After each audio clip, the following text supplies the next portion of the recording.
Hi అండి, నమస్తే. Welcome to the channel. సింపుల్గా మటన్ కీమా మేకింగ్ వీడియో చూద్దాము. ఫస్ట్ నేను మటన్ తేగాని చిల్లి గిన్నెలో వేసుకొని దీన్ని నీట్గా 2 or 3 టైమ్స్ నీట్గా వాష్ చేసుకొని పక్కన పెట్టుకోవాలి ఫ్రెండ్స్. ఎందుకంటే దీంట్లో చిన్న చిన్న హెయిర్ అవి ఉంటాయి కదా, మటన్ అదే తలకాయ కోసినప్పుడు ఆ హెయిర్ అనేది పడిపోతూ ఉంటుంది. అందుకు హెయిర్ అలాంటివి లేకుండా చూసుకోవాలి. ఏమైనా వేస్టేజ్ ఇలాంటివి ఉంటే అన్నీ తీసేసుకొని నీట్గా కడుక్కోవాలి ఫ్రెండ్స్. అలా 2 or 3 టైమ్స్ అయితే సరిపోతుంది ఫ్రెండ్స్. ఇది కైమా కాబట్టి అలా 2 or 3 టైమ్స్ కడుక్కొని నేను పక్కన వడకట్టుకొని పక్కన పెట్టుకున్నాను ఫ్రెండ్స్. ఎక్కువసార్లు కడిగిన అదంతా వేస్ట్గా పోతూ ఉంటుంది. ఇలా కడుక్కొని పక్కన వడకట్టుకొని పక్కన పెట్టుకున్నాను ఫ్రెండ్స్. ఇప్పుడు ప్యాన్ పెట్టేసుకొని ఆయిల్ వేసుకొని తగినంత జీలకర్ర, పచ్చిమిర్చి, ఆనియన్స్ 2 ఆనియన్స్ వేసి కొంచెం పసుపు వేసాను ఫ్రెండ్స్. అవి వేగుతూ ఉంటాయి. వేగుతున్నేసరికి ఆనియన్స్ వేగిన తర్వాత మనం వాష్ చేసి పక్కన పెట్టుకున్న మటన్ కూడా కొంచెం ఒక 5 minutes అలా వేపుకుంటే దాంట్లోని వాటర్ అంతా మనకు బయటకు వస్తుంది ఫ్రెండ్స్. ఇప్పుడు మటన్ యాడ్ చేసుకుందాము. ఆనియన్స్ వేగినాయి ఫ్రెండ్స్. మటన్ వేసాను ఫ్రెండ్స్. మటన్ వేసుకొని ఇప్పుడు కొంచెం ఒకసారి అలా టర్న్ అవుట్ చేసుకుందాం.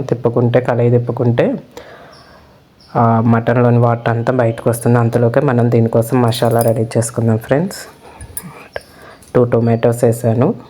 కొంచెం జీలకర్ర, ధనియాలు, వెల్లుల్లిపాయలు, అల్లం ముక్క, మెయిన్ లవంగాలు వేసుకున్నాను ఫ్రెండ్స్. లవంగాలు, చిన్న దాల్చిన చెక్క ముక్కేసి, మెయిన్ కొబ్బరి నేను కంపల్సరీ వేస్తాను ఫ్రెండ్స్. కొంచెం జీడిపప్పు పౌడర్ ఉంటే వేసాను ఫ్రెండ్స్. అన్నీ వేసి ఇలా మిక్సీ పట్టేసుకున్నాను ఫ్రెండ్స్. పెరుగు కావాలంటే వేసుకోవచ్చు ఫ్రెండ్స్. ఇది కైమా కాబట్టి నేను పెరుగు యాడ్ చేయలేదు.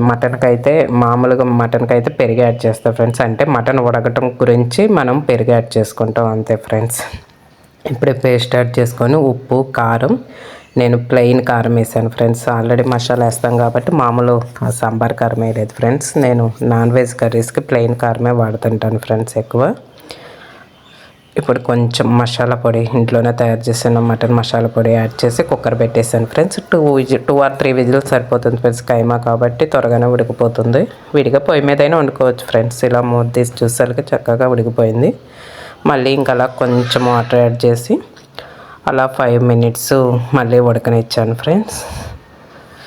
ఇలా ఉడకనిస్తేనే న్యాచురల్గా ఇలా ఉడికితేనే టేస్ట్ బాగుంటుంది ఫ్రెండ్స్. మళ్ళీ ఒక 5 విజిల్ పెట్టినా కానీ అలా 10 minutes ఉడకనిస్తాను ఫ్రెండ్స్ నేను. ఇప్పుడు కొంచెం ఒక టేబుల్ స్పూన్ గీ యాడ్ చేశాను. అలాగ ఉడికింది ఫ్రెండ్స్. మనకు ఆయిల్ అనేది బయటకు వస్తుంది చూడండి. ఈ టైంలోనే ఇంకా రెడీ అయిపోతుంది. వీడియో కనుక నచ్చితే లైక్ చేసి, షేర్ చేసి, సబ్స్క్రైబ్ చేయండి. కొత్తిమీర యాడ్ చేసుకున్నాను. Bye friends.